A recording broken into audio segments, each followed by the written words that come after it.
No dia 18 de junho de 1936, Charles Lucky Luciano entrou em um tribunal em Nova York. 9 dias antes, ele havia sido condenado por comandar uma vasta rede de prostituição. Agora, o juiz Philip McCook anunciou a sentença de Luciano. Ele cumpriria de 30 a 50 anos de prisão.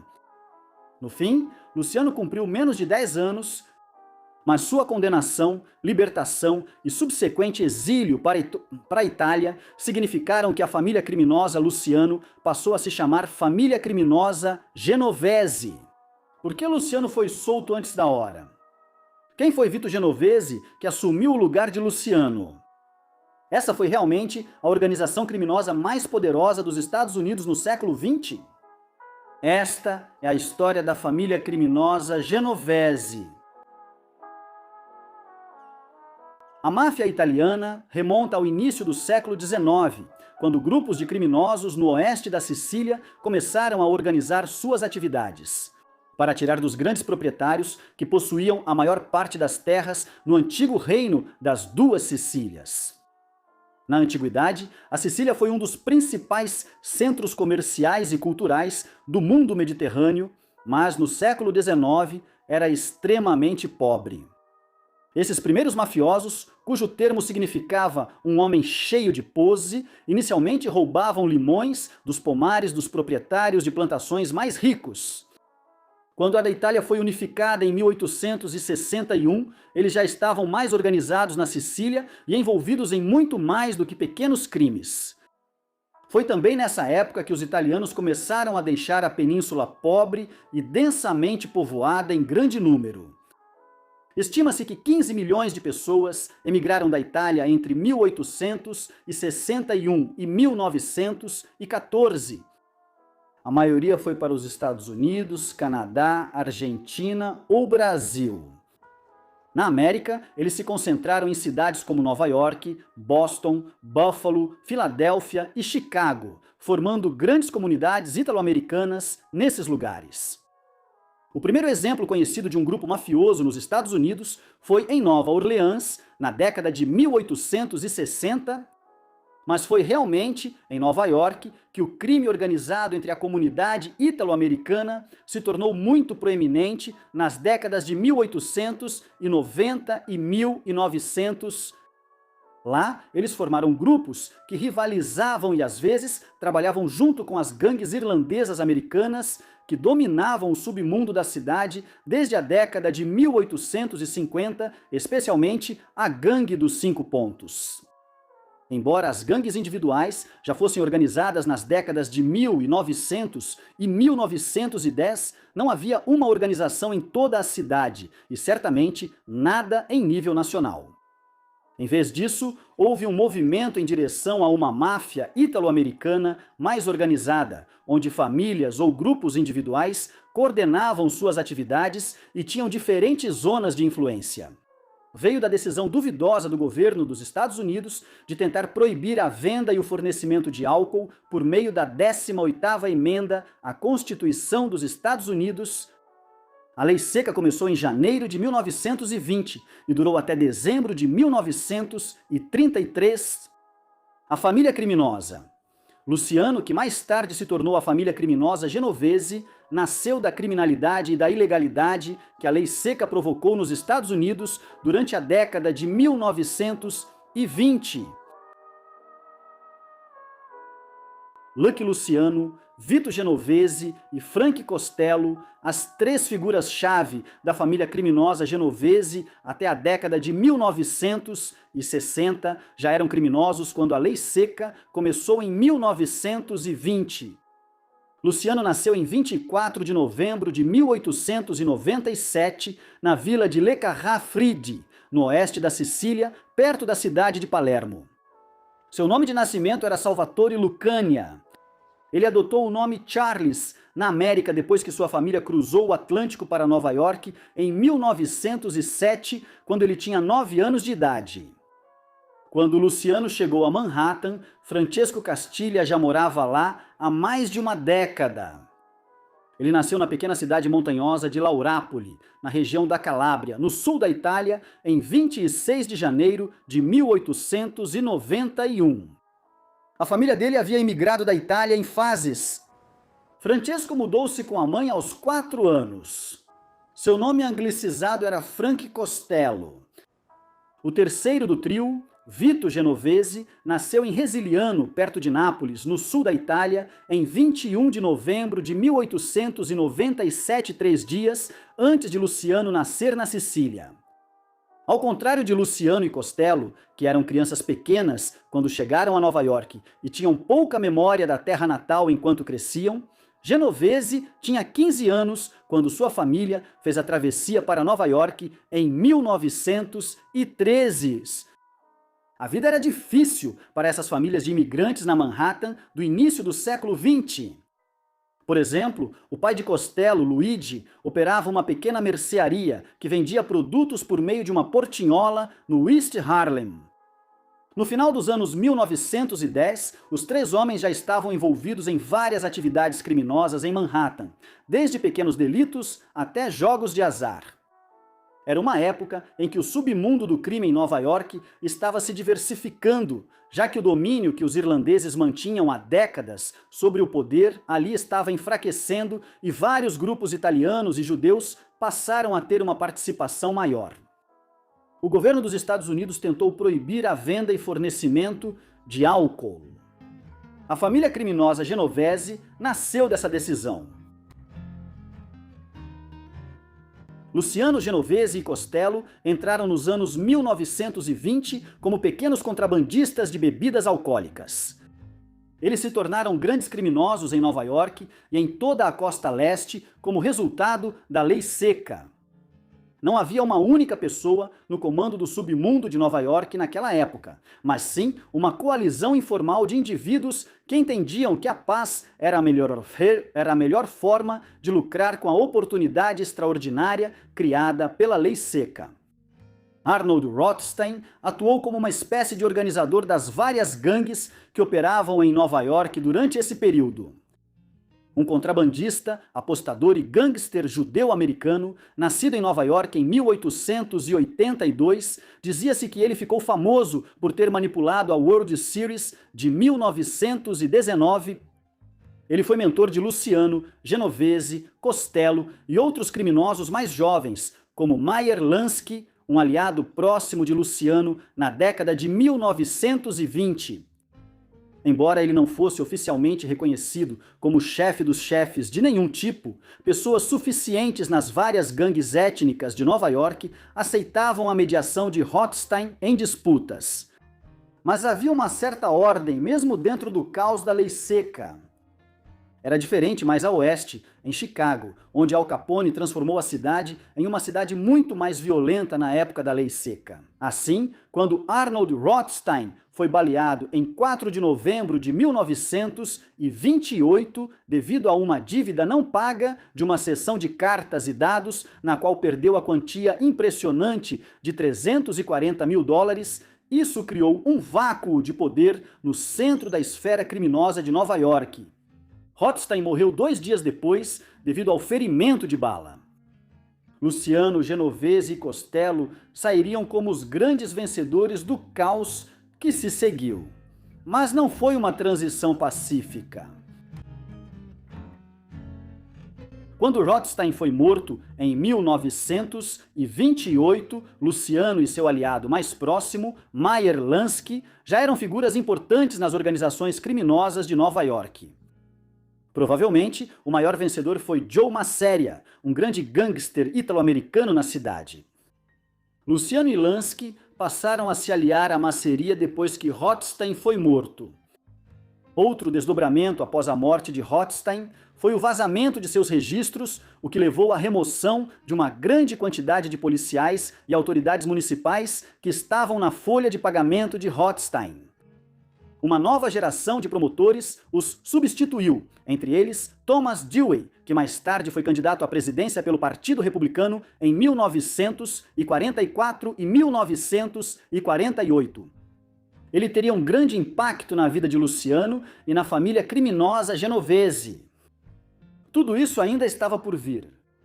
Logo após o assassinato de Rothstein, começou uma guerra por território entre Masséria, com aliados como Luciano, Genovese e Costello, e um chefe de gangue rival que só havia chegado a Nova York vindo da cidade de Castellammare del Golfo, na Sicília, em 1925, Salvatore Maranzano. A rivalidade entre Masseria e Maranzano explodiu em uma verdadeira guerra de gangues em fevereiro de 1930, depois que Luciano e Genovese assassinaram Gaetano Reina, um ex-aliado de Masseria que havia se juntado a Maranzano. A Guerra Castellamarese, como ficou conhecida, durou mais de um ano enquanto a Grande Depressão se instalava e os lucros caíam. Por fim, Maranzano convenceu Luciano a mudar de lado. E em 15 de abril de 1931, depois que o siciliano se encontrou com Masseria em um restaurante em Coney Island, Genovese e outros entraram no local e mataram seu antigo chefe.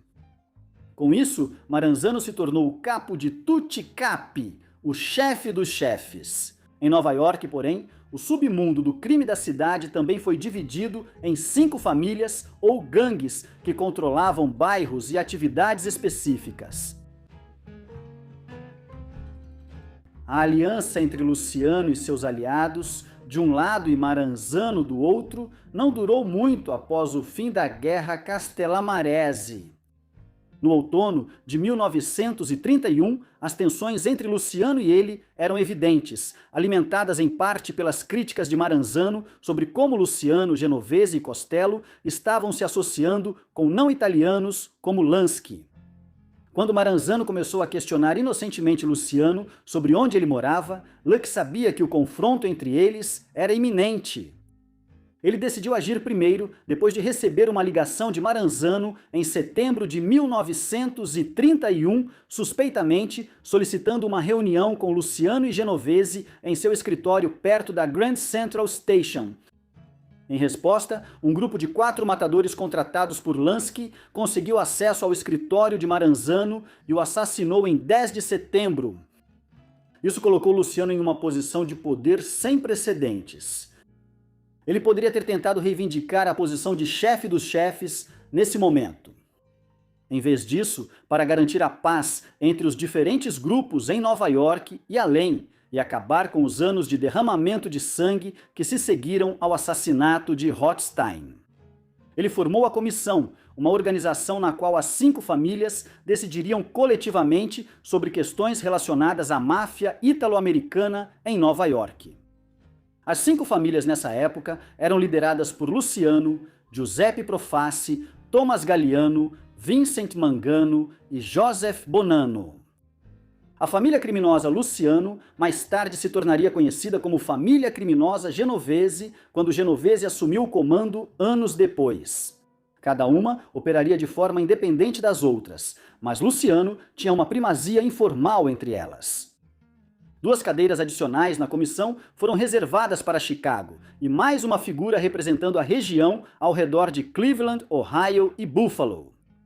Isso marcou o início da máfia como uma organização criminosa nacional, e Luciano, mais do que qualquer outro indivíduo, foi o responsável por isso.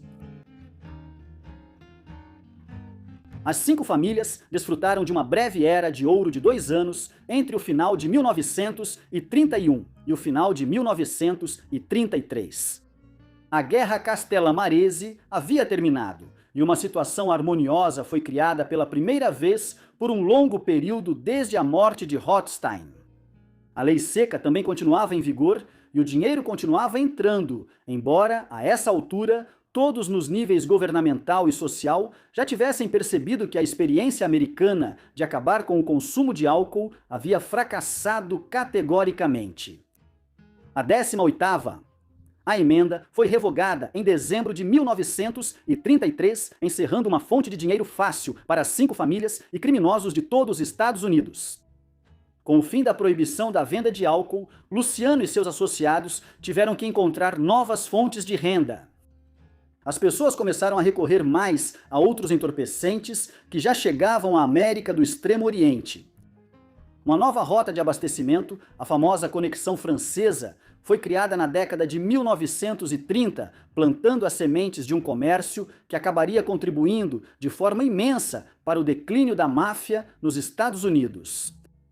Outros empreendimentos realizados para compensar o fim da lei seca incluíram uma expansão ainda maior das atividades de jogos de azar ou apostas da família e o controle sobre a loteria ou o jogo dos números. Galveston, no Texas, tornou-se um centro de jogos de azar, comandados pela máfia no sul do país, um tipo de precursor do que aconteceria em Las Vegas após a Segunda Guerra Mundial. A família estava prestes a entrar em uma década de turbulência em meados da década de 1930. Após uma enorme operação policial que envolveu batidas simultâneas em aproximadamente 200 bordéis diferentes em Nova York, em fevereiro de 1936, Luciano foi acusado de lenocínio, ou seja, de atuar como cafetão. Após um breve julgamento, ele foi condenado a cumprir entre 30 e 50 anos de prisão, uma sentença especialmente severa que excedeu substancialmente a pena usual para esse crime no período entre guerras. Com sua prisão, o poder efetivo passou para Genovese, embora Luciano tenha estabelecido uma tradição que seria seguida por Genovese e outros chefes da família nas décadas seguintes, pela qual ele permaneceu como chefe formal da família, mesmo enquanto estava preso, primeiro na notória prisão de Sing e depois em Dannemora, no interior do estado de Nova York. Genovese era um chefe menos astuto do que Luciano e esteve envolvido em várias controvérsias, incluindo o assassinato, em 1934, de Ferdinand Boccia, um colega gangster a quem Genovese devia uma grande quantia de dinheiro. Como sua parte de uma operação na qual eles haviam enganado um apostador de alto nível, tirando $160 mil dele. Em 1937, Genovese temia ser processado retroativamente pelo assassinato de Boccia e fugiu para Sarra Itália, deixando Costello no comando da família. Genovese estava morando na Itália quando a Segunda Guerra Mundial estourou em setembro de 1939. A entrada dos Estados Unidos no conflito em dezembro de 1941 e a planejada invasão da Itália pelos aliados no verão de 1943 salvaram Luciano de uma longa permanência na prisão. Embora historiadores e especialistas em máfia continuem discordando sobre a natureza do acordo, parece relativamente claro que Luciano fez um acordo, no qual ele usaria suas conexões com a máfia italiana na Sicília e no sul da Itália para que eles ajudassem na invasão da Itália pelos aliados no verão e outono de 1943. Em troca, Luciano foi transferido para uma prisão mais confortável, localizada mais próxima da cidade de Nova York, e após a guerra ele foi libertado e deportado, tendo cumprido menos de 10 anos de sua sentença de 30 a 50 anos. Luciano chegou a Nápoles após ser deportado dos Estados Unidos em fevereiro de 1946. Desde o início, ele acreditava que conseguiria supervisionar a família Luciano em Nova York, mesmo estando no exterior. Cuba, uma ilha sobre a qual os Estados Unidos exerciam considerável influência, como um quase protetorado desde a Guerra Hispano-Americana de 1898, e na qual a máfia tinha grande interesse como um centro offshore de jogos de azar, oferecia um meio potencial de fazer isso. Assim, em poucos meses, Luciano deixou a Itália e viajou de forma indireta pela América do Sul até chegar a Cuba. Lá, os chefes das 5 famílias e outros grupos associados se reuniram na famosa Conferência de Havana, no Hotel Nacional, durante as festas de Natal de 1946. Muitos assuntos diferentes foram discutidos, incluindo os consideráveis atrasos na conclusão da construção do Hotel Flamingo em Las Vegas, que estava atrasado e acima do orçamento sob a administração de Bugsy Siegel. Para Luciano e a família, a questão mais importante dizia respeito à administração da família em Nova York. Genovese havia retornado aos Estados Unidos após o fim da guerra e queria retomar de onde parou em 1937, mas Costello estava determinado a permanecer no controle das operações do dia a dia. Luciano rejeitou a proposta de Genovese de que ele deveria reivindicar o título de chefe dos chefes e nomear Vito como seu representante em Nova York. Costello permaneceria no comando e logo passou a ser o chefe de fato. Embora todos só fingissem respeitar a posição de Luciano como chefe da família em Havana, após o término da conferência, o azarado Luciano foi deportado de volta para Marsa Itália depois que se espalhou a notícia de que ele estava vivendo em Cuba. Ele passaria o resto da vida de volta em sua terra natal, morrendo lá em 1962. Em Nova York, Costello continuou como o verdadeiro chefe da família Luciano no fim dos anos 40 e no início dos anos 50. As tensões continuaram entre ele e Genovese. Vito estava determinado a reafirmar sua presença nos negócios e manteve um perfil mais discreto do que tinha nos anos 1930. Ele administrava empresas de frete no Porto de Nova York, operava uma empresa de processamento de trapos e papel em Manhattan e, é claro, comandava vários negócios de jogos de azar, drogas, agiotagem, extorsão e prostituição. Ele até operava uma pista de corrida de cães na Virgínia, que gerava mais de $1 milhão por ano em lucro. O relacionamento dele com a esposa, Ana, causava problemas. Ela havia administrado vários clubes em Nova York durante os anos dele na Itália e entrou com um pedido no tribunal por pensão alimentícia depois que ele voltou da Itália, alegando que ele a havia abandonado após retornar para casa depois da guerra. Preocupantemente, ela chegou a sugerir em certo momento que faria declarações aos tribunais de Nova York sobre como ele ganhava seu dinheiro caso ele não lhe oferecesse uma compensação financeira maior. O relacionamento tumultuado deles resultou em muitos murmúrios entre os membros da máfia no início dos anos 50 sobre como Genovese estava gerando atenção indesejada.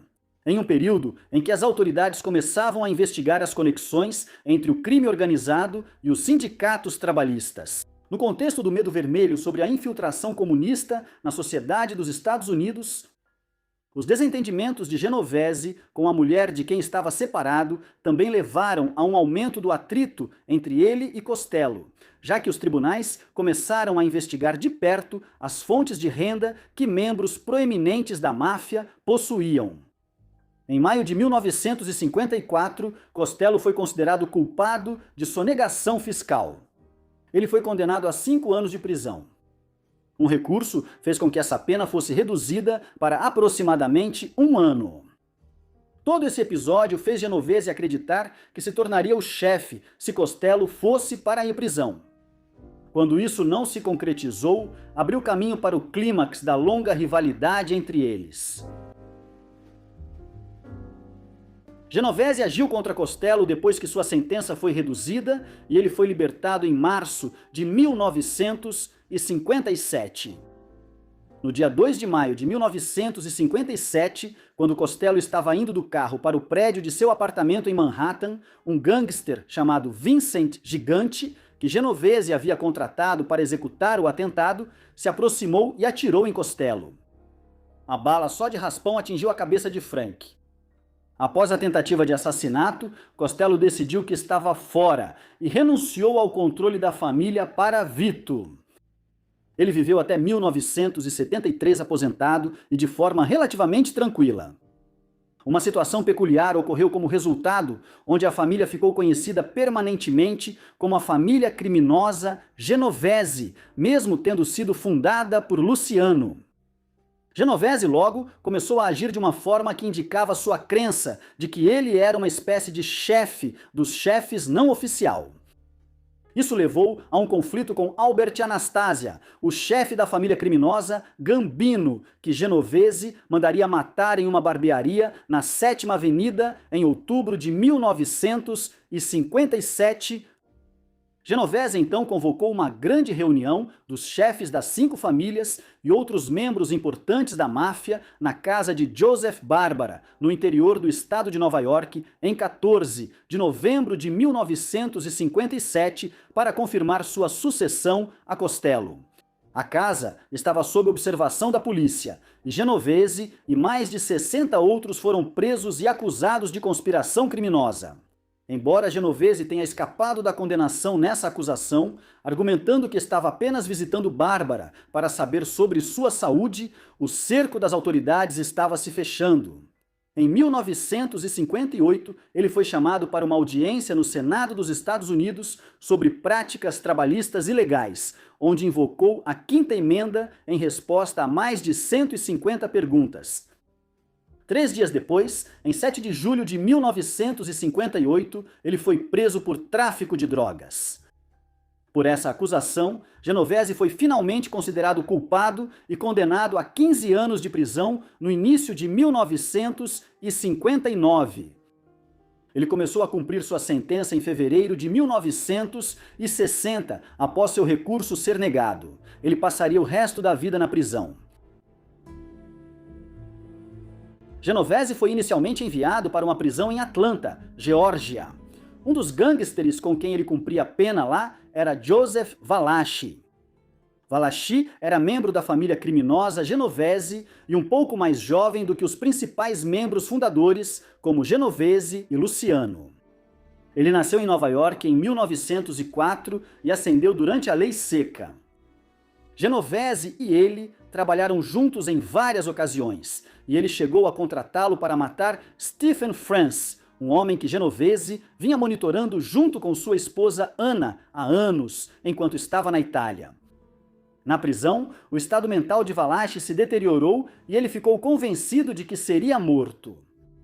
Em 1962, ele decidiu se tornar um informante do governo depois de ter sido libertado e preso novamente por uma acusação relacionada à venda e fornecimento de entorpecentes. Uma das grandes vantagens que a família Genovese e outros grupos da máfia tinham nos anos 50 era que o FBI e outras autoridades ainda não sabiam realmente como eles operavam. Eles sabiam que existia uma vasta rede criminosa ítalo-americana, mas a dinâmica dela não era clara. As audiências de Valachi, em 1963, também conhecidas como audiências de McClellan, em referência ao senador John L. McClellan, do Arkansas, que entre 1957 e 1960 supervisionou o Comitê Especial do Senado sobre atividades indevidas no trabalho e na administração, levantaram o véu sobre as atividades da máfia ítalo-americana nos Estados Unidos pela primeira vez.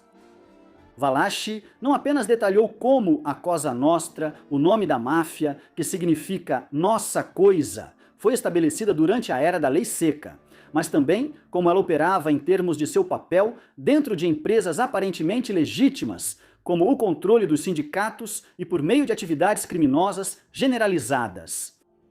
Esse foi o começo do que acabaria sendo um lento declínio para abrir a família criminosa Genovese entre as décadas de 1960 e 1990. Quando Valachi testemunhou em 1963, ele identificou Vito Genovese como sendo o mais próximo que a máfia tinha de um chefe dos chefes na era pós-guerra. Ainda assim, Genovese passou os últimos anos na prisão com a saúde deteriorando. Ele foi transferido para receber cuidados médicos e morreu em uma prisão hospitalar em Springfield, Missouri, no dia 14 de fevereiro de 1969. Seus anos na prisão garantiram que a família criminosa Genovese operasse em grande parte sem sua supervisão por muito tempo, e havia uma liderança de fato no comando sem sua presença direta em Nova York. Isso consistia em um grupo de mafiosos, incluindo Gerardo Catena e Tommy Ebeli. Mas quem realmente detinha o poder era Philip Lombardo, conhecido como Benny Squint, por causa de seus óculos especialmente grossos. Ele assumiu como chefe da família criminosa Genovese após a morte de Vito em 1969, tornando-se o primeiro chefe oficial da família que nasceu realmente nos Estados Unidos, em vez de ser um imigrante nascido na Itália. Lombardo já havia sido preso antes por venda e fornecimento de entorpecentes nos anos 1940 e estava determinado a não voltar para lá.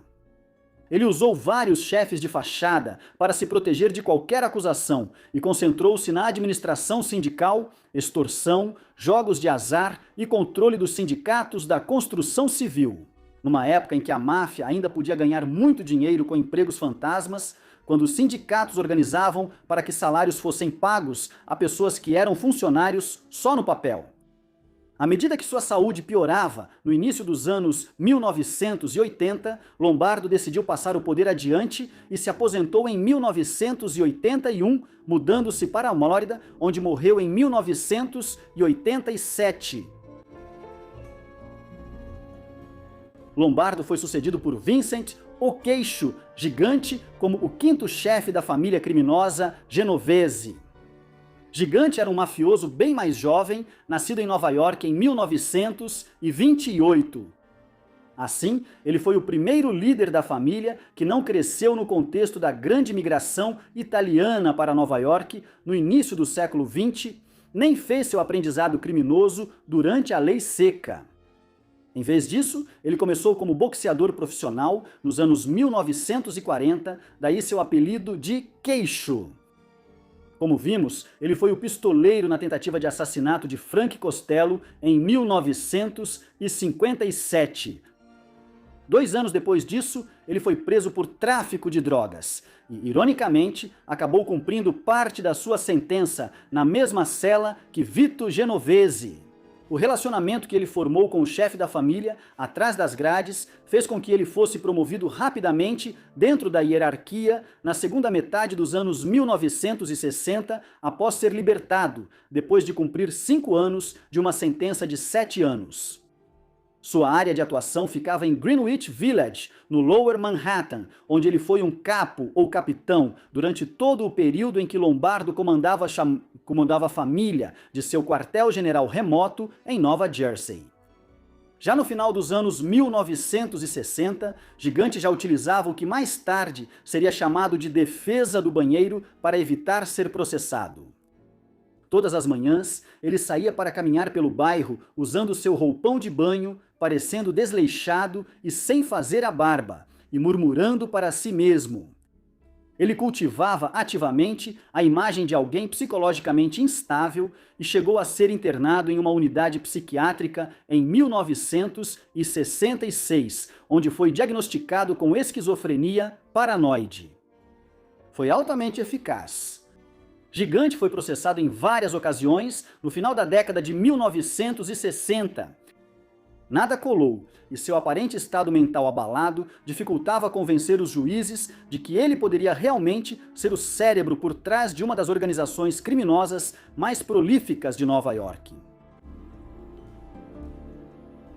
No entanto, tudo não passava de uma encenação, e quando Lombardo se aposentou, Gigante o sucedeu. Isso coincidia com um período em que os chefes da máfia de Nova York precisariam de todas as armas para evitar a prisão. As coisas estavam mudando para a máfia nos anos 1980 e início dos anos 1990. Quando a guerra às drogas nos Estados Unidos começou, no final dos anos 1960, ela tinha como principal alvo a explosão do uso de maconha e outras drogas novas, como o LSD, que eram usadas apenas em quantidades muito menores. Tudo isso mudou nos anos 1970 e 1980, quando drogas da classe A começaram a inundar os Estados Unidos vindas da Colômbia. Penas de prisão mais longas foram impostas aos membros da máfia, e cada vez mais mafiosos de nível intermediário começaram a entregar pessoas de escalão superior para se salvarem. Além disso, autoridades e promotores de Nova York, como o procurador do Distrito Sul e depois prefeito Rudy Giuliani, começaram a usar o poder da Lei Rico de 1970 de forma mais eficaz para processar membros da máfia por crime organizado. Somando-se a todas essas dificuldades, estava o comportamento de John Gotti, o chefe da família criminosa Gambino, que era o oposto de Gigante na maneira como buscava ativamente a notoriedade pública. Ao longo dos anos 80, um membro após o outro das 5 famílias era preso e enviado para a prisão. Os lucros diminuíram à medida que o domínio da máfia sobre os sindicatos foi interrompido e sua independência de ação foi restringida. Gigante supervisionou um declínio controlado da família Genovese nesse ambiente. A família ainda era poderosa, com grandes operações em áreas como jogos de azar ilegais, extorsão, construção civil e o ramo nada glamuroso da coleta de lixo. Enquanto isso, ele adicionou mais camadas de proteção para evitar ser preso. Anthony Fat Tony Salerno atuou como chefe de fachada da família criminosa Genovese depois que Lombardo se aposentou, mesmo enquanto Gigante era quem realmente mandava. Isso durou até 1985, quando Salerno foi indiciado junto com outros 8 chefes de Nova York no chamado julgamento da Comissão da Máfia. Ele foi condenado em 1986 e sentenciado a 100 anos de prisão. A saúde dele piorou na prisão e ele morreu na mesma unidade médica para prisioneiros em 1992, no Missouri, onde Genovese havia morrido 23 anos antes. Gigante evitou a prisão por mais uma década após a queda de Salerno. Ele estava sendo constantemente processado, mas ao mesmo tempo evitava persistentemente uma condenação efetiva devido às suas alegações de insanidade, além de passar períodos regulares como interno em instituições psiquiátricas. No final, 2 coisas o derrubaram. A partir dos anos 80, a família criminosa Genovese se envolveu em um esquema notável no qual explorava seu controle sobre os sindicatos trabalhistas.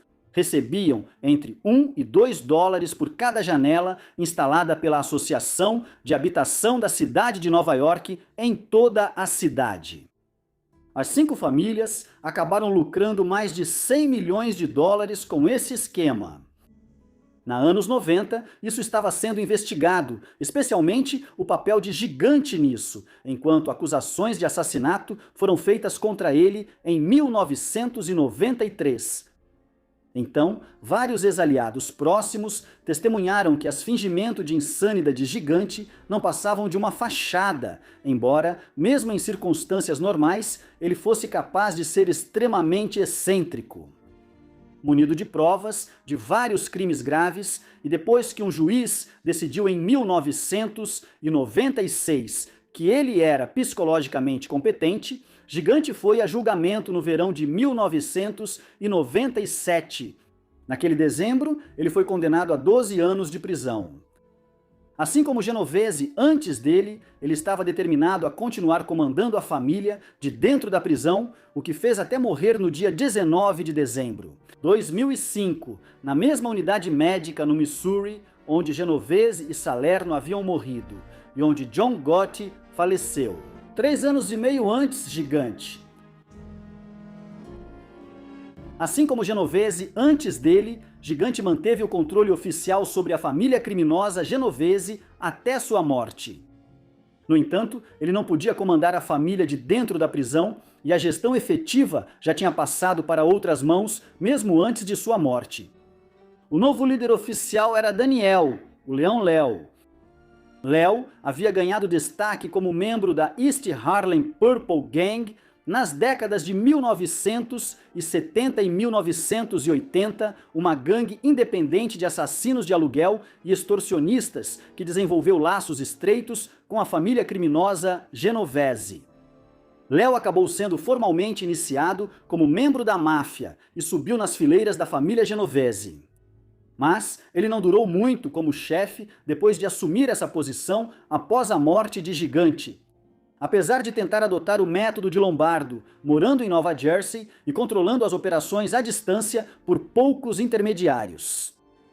Em maio de 2007, ele foi preso e acusado de extorsão e agiotagem. Ele fez um acordo judicial no início de 2008 e recebeu uma sentença leve de 5 anos. Acusações posteriores levaram a uma sentença bem maior. No entanto, após cooperar com as autoridades, ele foi libertado em 2013 e decidiu se aposentar. Léo foi sucedido no comando da família Genovese por Libório Barney Bellomo. Embora tenha havido um tipo de vácuo de poder por um período em 2007 e 2008, já que o destino de Léo permanecia incerto e Bellomo também estava entrando e saindo da prisão. Tudo isso atestava-lhe a maneira como a família estava se tornando mais descentralizada em resposta ao seu declínio, com os grupos agindo de forma mais independente.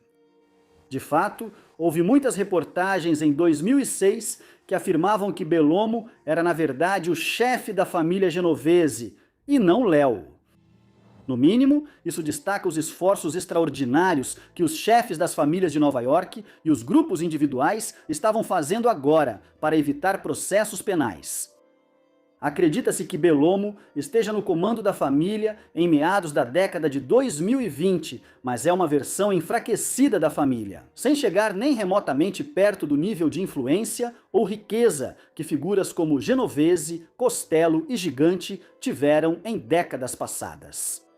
Isso não se deve apenas ao declínio da máfia ítalo-americana. Desde a década de 1990, os grupos criminosos italianos também enfrentam pressão de gangues dos antigos estados soviéticos e comunistas do leste europeu e dos Balcãs, especialmente da máfia russa e albanesa. Enquanto o centro de gravidade de grande parte do crime organizado nos Estados Unidos mudou nas décadas de 1990 e 2000 de cidades como Nova York e Miami para a Sun Belt, após a ascensão do cartel de Sinaloa e de outras gangues mexicanas, quando o tráfico de drogas se deslocou do Caribe para o México. Em 2025, a família criminosa Genovese voltou a aparecer nas manchetes internacionais, demonstrando que continuava sendo uma força no submundo do crime americano. No entanto, a história também destacou o quanto a família havia caído desde o auge de seu poder em meados do século XX. No dia 23 de outubro daquele ano, dezenas de pessoas associadas à NBA, incluindo jogadores, ex-jogadores e treinadores, foram presas e acusadas de participarem de um esquema altamente elaborado de manipulação de resultados esportivos. Esse esquema era operado em grande parte pela família criminosa Genovese, em associação com as famílias criminosas Bonanno e Gambino, além de outros grupos mafiosos. A organização também estava envolvida na manipulação de jogos profissionais de pôquer, embora as denúncias no caso da NBA tenham causado o maior alvoroço.